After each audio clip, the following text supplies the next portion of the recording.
নমস্কার সকল দর্শক বন্ধু ও শ্রোতা বন্ধু তথা ইউটিউব পরিবারে সবাইকে আমার ইউটিউব চ্যানেলের পক্ষ থেকে স্বাগত জানিয়ে একটি নতুন ভিডিও নিয়ে হাজির হলাম। আশা করি আপনারা ভিডিওটি পুরোটা দেখলে ও শুনলে আপনাদের ভালো লাগবে। ওম শ্রী পরমাত্মনে নমঃ। শ্রীমদ্ ভগবদ্ গীতা তত্ত্বজ্ঞান। ভগবান শ্রীকৃষ্ণ প্রথমে সকল শক্তির উৎস দেবতা জ্ঞানে পূজিত সূর্যদেবকে দিয়েছিলেন। সূর্যদেব আবার এই জ্ঞান বৈবস্বত মনুকে প্রদান করেন। তারপরে বৈবস্বত মনু তার পুত্র ইক্ষ্বাকুকে এই তত্ত্বজ্ঞান প্রদান করেন। এভাবে বংশ পরম্পরায় গীতার এই জ্ঞান ছড়িয়েছিল। পরবর্তীকালে এই জ্ঞান লুপ্ত হতে থাকে। কিছুকাল পরে দ্বাপর যুগে পুনরায় কুরুক্ষেত্রে সেই ধর্মযুদ্ধে বাসুদেব শ্রীকৃষ্ণ তাঁর সখা অর্জুনকে উদ্দেশ্য করে সমগ্র মানবজাতিকে এই জ্ঞান প্রদান করেছিলেন। হিন্দুদের পবিত্র ধর্মগ্রন্থ এই গীতায় যে জ্ঞান আলোচিত হয়েছে তা পরস্পরের মধ্যে বলতে গিয়ে এর গূঢ় অর্থ আলাদা হয়ে যায়। অর্থাৎ প্রতিবারই এই গ্রন্থ পাঠ করলে অন্তর্নিহিত অর্থ আলাদা হয়ে যায় ব্যক্তি সাপেক্ষে। তাই ভগবান শ্রীকৃষ্ণের এই তত্ত্বজ্ঞান পাঠ করলে শুনলে আত্মাকে জানা যায়, মনকে নিয়ন্ত্রণ করা যায়, ভালো খারাপ সুখ দুঃখ সব কিছুরই সমাধান খুঁজে পাওয়া যায়।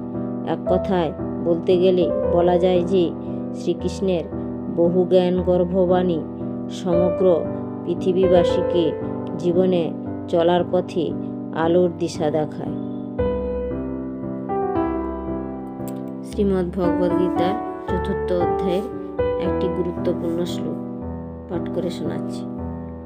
শ্রদ্ধাবান লভতে জ্ঞানম তৎপরা সংযতেন্দ্রিয়ঃ জ্ঞানং লব্ধ্বা পরাম শান্তিমাচিরেণাধিগচ্ছতি। শ্রদ্ধাবান লভতে জ্ঞানম তৎপরা সংযতেন্দ্রিয়ঃ জ্ঞানং লব্ধ্বা পরাম শান্তিম অচিরেণাধিগচ্ছতি। অনুবাদ: যিনি ইন্দ্রিয়গুলিকে সংযত করে একাগ্র চিত্তে শ্রদ্ধার সাথে সাধনায় যুক্ত থাকেন তিনি শ্রদ্ধাবান ব্যক্তিরূপে পরিচিত হন। সেই শ্রদ্ধাবান ব্যক্তি জ্ঞান লাভ অর্থাৎ দিব্যজ্ঞান লাভ করে থাকেন। দিব্যজ্ঞান লাভ করে অতি শীঘ্রই পরমাত্ম তত্ত্ব প্রাপ্ত হন এবং মোক্ষ লাভ করে থাকেন। ব্যাখ্যা বা তাৎপর্য: আলোচ্য শ্লোকটি মহর্ষি কৃষ্ণদ্বৈপায়ন ব্যাসদেব বিরচিত শ্রীমদ্ ভগবদ্ গীতার ৪র্থ অধ্যায় জ্ঞানযোগ থেকে গৃহীত হয়েছে।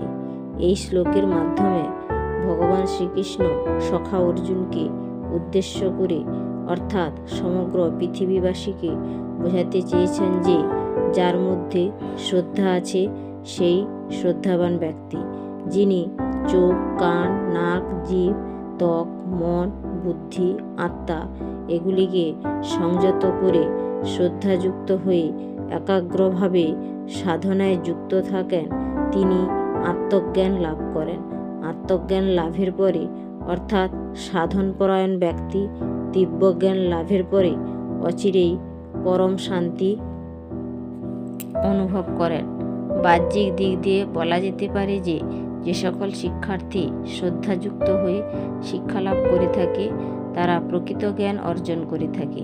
পঞ্চ ইন্দ্রিয় ও অন্তরিন্দ্রিয়গুলিকে সংযত করে অর্থাৎ ইন্দ্রিয়ের বেগগুলিকে বশে এনে নিষ্ঠাবান হয়ে জ্ঞান লাভ করলে পরে পাওয়া যাবে ঈশ্বর ও পরাশান্তি। বাসুদেব শ্রীকৃষ্ণ সখা অর্জুনকে উদ্দেশ্য করে আমাদের উদ্দেশ্যে এভাবে মহান জ্ঞান প্রদান করেছেন। ভিডিওটি ভালো লেগে থাকলে লাইক কমেন্ট শেয়ার করবেন। নতুন বন্ধুরা সাবস্ক্রাইব করে পাশে থাকবেন। সবাই সুস্থ থাকুন, ভালো থাকুন। ভগবান সবার মঙ্গল করুক। ভুল ত্রুটি থাকলে